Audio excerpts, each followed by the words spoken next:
कान आणि डोके.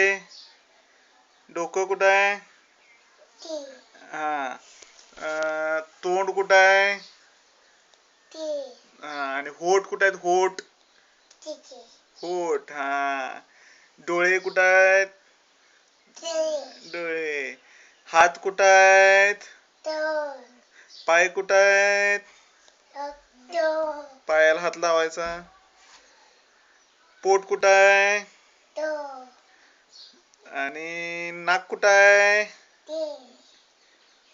आणि काय? मान कुठं आहे? मान. गळा कुठं आहे? गळा. हा. आई कुठं आहेत? आई. आई म्हणजे डोळे. एअर म्हणजे कान. माउथ म्हणजे तोंड. हेड म्हणजे डोके. हँड म्हणजे हात.